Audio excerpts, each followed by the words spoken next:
One of the most important things in the world of college football is recruiting. And you got sites such as 247 Sports, On3.com, and Rivals that rank these players from their freshman year all the way to their senior year of high school. And lots of times, they don't rank recruits based off what they can be in college, they rank them based off what they can be in the NFL. So the top 10 in recruiting classes are very important. And what if I told you the top 10 of the 2015 recruiting class is the worst of all time? Now, lots of players from this top 10 made the NFL, but only 3 players really made contributions majorly in the NFL. So let's see what happened to the top 10 recruits of the 2015 recruiting class. Now, Tren Thompson was the #1 recruit in this class. Thompson went to Westover High School in Albany, Georgia. In the high school, Thompson had over 200 tackles, over 70 tackles for loss, and 1 interception. At the end of his senior season, he was named USA Today Defensive Player of the Year. And Thompson would commit to Georgia over almost every big-name school in college football. Thompson would spend 3 years at Georgia where he would have a solid career. As in his 3 years at Georgia, he had 127 tackles, 15.5 tackles for loss, and 5.5 sacks. In his last season with the Bulldogs, he would help lead them to a national title game and a college football playoff appearance. And even though Thompson had a solid career at Georgia, he still went undrafted. And there was no clear reason to why Thompson went undrafted, but Walter Football said that multiple sources from different teams said that Thompson had off-the-field issues. And Thompson didn't have a good football character is what they said. But I couldn't even really find no big off-the-field issue. There was one off-the-field issue that, to my eyes, wasn't really off-the-field issue.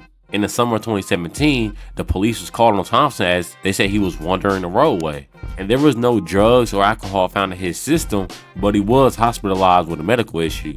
But after going undrafted, he did get signed by Cleveland Browns, but later waived on July 30th. And he would never get signed to another NFL team after that. Thompson would get chances in the CFL, XFL, AAF, and AFL. But sadly, he wasn't able to find a home on a team. And the last thing I could find was that he was a defensive line coach. But the last time I checked, he was a defensive line coach, well, according to his Twitter. But the last time he was active on Twitter was 2021, so there's no telling what he's doing now. Now, Martez Ivy was the #2 ranked prospect in the class of 2015. And for a lot of time, he was actually ranked #1 until Thompson took over that #1 spot. And Ivy didn't become the #2 player in the country without struggles. In high school, he would struggle with tardiness and attendance. But due to the great support system of his coaches, he would turn that around and become a great role model for others. And on Ivy's commitment day, he was actually 50-50 between Florida and Auburn, but he chose Florida. And right before his freshman season started, he would suffer a slightly torn meniscus. And that would only sideline him for about 2 weeks. And it didn't seem to have a big impact on him as he still made all SEC freshman team. And for the rest of his college career, he would have success as he was named second team all SEC twice. And despite his good college career, he was still went undrafted, as the NFL scouts saw him as sloppy and underdeveloped. And he would get signed by the Patriots, but he would get cut on final roster cuts. He would actually find a home in the XFL for the Tampa Bay Vipers. And Ivy would find success as he would be named to all XFL midseason team. Sadly though, his contract was terminated with the XFL after the league play was suspended. But Ivy did get another NFL shot with the Carolina Panthers. But he was cut before the season started, but he did find a home in the CFL. And right now he plays for the Edmonton Elks, where he's contributing to this team's success. And hopefully Ivy is able to get another NFL shot and able to contribute to another NFL team. Mariota under pressure, and Mariota goes down. Byron Cowher was the #3 ranked composite prospect in the class of 2015. He was even ranked #1 by ESPN. In the high school, Cowher put up career numbers like 185 career tackles and 29 sacks. And Cowher would eventually commit to Auburn, where the first 2 years he actually struggled to get playing time.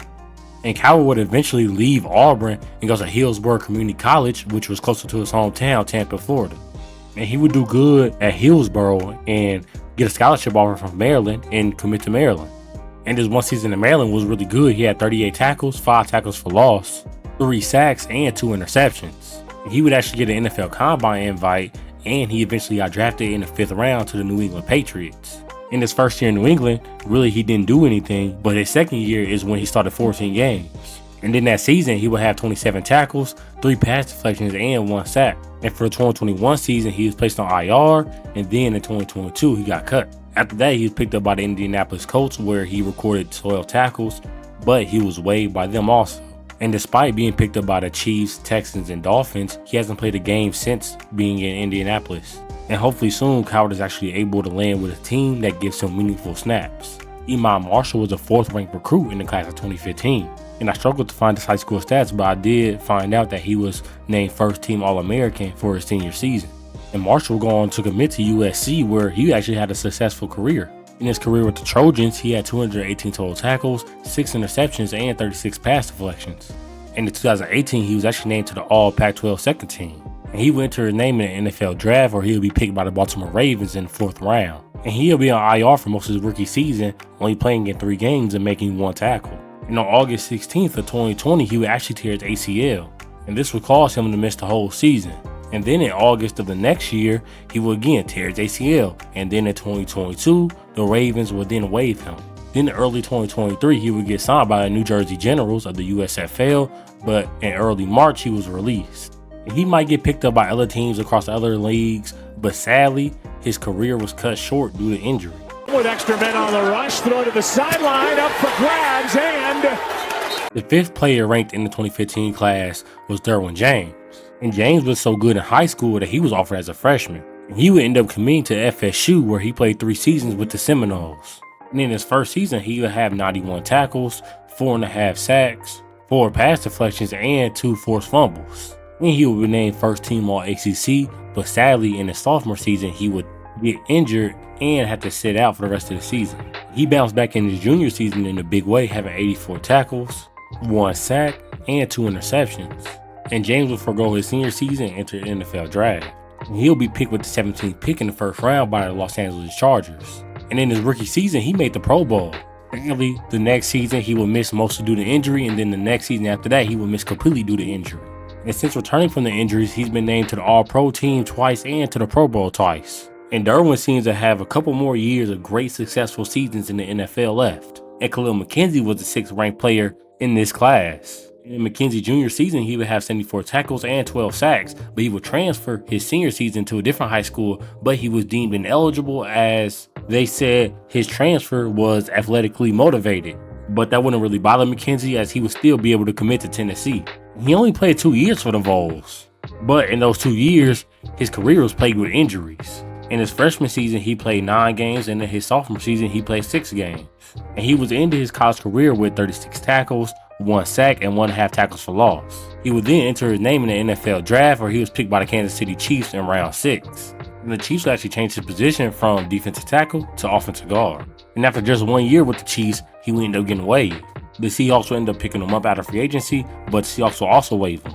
He would then enter the XFL draft, where he would get picked but traded on the same day to the Los Angeles Wildcats. Sadly, he was placed on IR, and then his contract was terminated after league play was suspended. In the 2021, he would actually get picked up by the Cincinnati Bengals, where he would play meaningful snaps. And after playing 3 games for them, he was waived before the next season started. He would then get signed by the Ravens, where he actually played defensive tackle for them. He actually made his debut with the Ravens against the Lions, where he had 2 tackles and just 15 snaps. Sadly though, he was released and ended up in the XFL again. Sadly though, the Vegas Vipers folded whenever the XFL announced that they were going to merge with the USFL to create the UFL. And on January 15th of 2024, he was actually selected in the UFL draft by the St. Louis Battlehawks. On February 8th, he would actually get released by the Battlehawks, and on February 11th, he would actually announce his retirement from football. C.C. Jackson was the 8th ranked prospect in his class. And in high school, Jackson would actually make All-State honors 3 times, even though he missed parts of his senior season. And Jefferson would commit to Florida, playing with Martez Ivey, who we talked about earlier. And as a freshman, he would start on a team for sacks, as he would have 3.5 sacks, and he'd be named to the All-SEC freshman team as well. And Jefferson's junior season would be the best year of his career at Florida. Jefferson would have 47 tackles, 13.5 tackles for loss, and 4.5 sacks that year. And after 4 good years with the Florida Gators, he was entered his name into the NFL draft. And despite being invited to the NFL Combine, he went undrafted. And he never really got an NFL shot, as he was signed by the Seahawks, but sadly he never made it past training camp. He would get a chance to play in the XFL, as he was signed by the Tampa Bay Vipers, but sadly he was released by them as well. And what I can find from today is he now teaches youth from where he grew up how to play football. Nobody there. Wilson is crushed. Josh Sweat with the sack. And Josh Sweat was the 8th ranked player in the class of 2015. And Sweat was a beast during his high school career, as in his junior season he had 94 tackles. Then in the first 2 games of his senior season, he would have 25 tackles, 11 tackles for loss, and 8 sacks. Unfortunately, he would tear his ACL and be out for the rest of the season. And Sweat would commit to FSU, where he would team up with Derwin James. And in his freshman season at FSU, he would have 41 tackles, 2 sacks, 3 fumble recoveries, and an interception. In his sophomore season at FSU was better as he had 41 tackles again, but 11 tackles for loss and 7 sacks. In his junior season will be about the same. He had more tackles and more tackles for loss, but he had 2.5 less sacks. And Sweat would enter his name in the NFL draft, where he would be picked by the Philadelphia Eagles in the 4th round. And Sweat has had great success in the NFL, as in 2021 he reached the Pro Bowl. He even helped the Eagles reach the Super Bowl. And with him signing a 3-year, $40 million extension, we can bet he'll be around the NFL for a good amount of time. Kevin Tolliver was ranked 9th in this class, and he was an All-American and will commit to LSU for college. And at LSU, Tolliver had a good career as he had 82 tackles, 2 interceptions, and 3 pass deflections in just his 3 years with the Tigers. So Tolliver went into the draft and he will only have a 4th to 5th round grade by NFL.com. Him being a day 3 pick didn't even happen though, as he went undrafted, but he was able to sign with the Bears as an undrafted free agent. And after signing with the Bears, he would carve out a spot on the roster after having a good training camp. And Tolliver only spent 2 years on the Bears, racking up 29 tackles and 4 pass deflections. He would then sign with the Broncos, where he would play 2 games there, and after that they will release him. And now he's on the San Antonio Brahmas of the UFL, so hopefully he's able to do good over there and maybe carve out another roster spot on another NFL roster in the future. And well, I was wrong, he was actually released on February 26th, but he'll probably be signed to another UFL team pretty soon. Last but not least, Malik Jefferson was the 10th ranked player in this class. Jefferson would actually start out his high school career as a DB, but later on moved to linebacker. He would actually win the High School Buckets Award for the nation's best linebacker. Jefferson would then commit to Texas, where he would have an accomplished career there. In his 3 years at Texas, he would have 231 total tackles, 26 tackles for loss, 13 sacks, and 2 forced fumbles. He accomplished winning Big 12 Freshman of the Year, Big 12 Defensive Player of the Year, Freshman All-American, and Second Team All-American. He was then selected by the Cincinnati Bengals in round 3 with the 78th overall pick. And his career in the NFL hasn't been that great, as he only racked up 19 tackles in 38 games. Good news though, he did sign with the Indianapolis Colts, so hopefully he's able to make the roster this upcoming season. Now the top 10 in this class wasn't the best, actually it was probably one of the worst ever, if not the worst ever, as lots of these guys had NFL careers, but sadly they just fizzled out real quick. But it's good to see that most of these guys are still playing football, or if not playing football, then teaching football to the youth. Thank y'all for watching. Until next time, I'm out. Peace.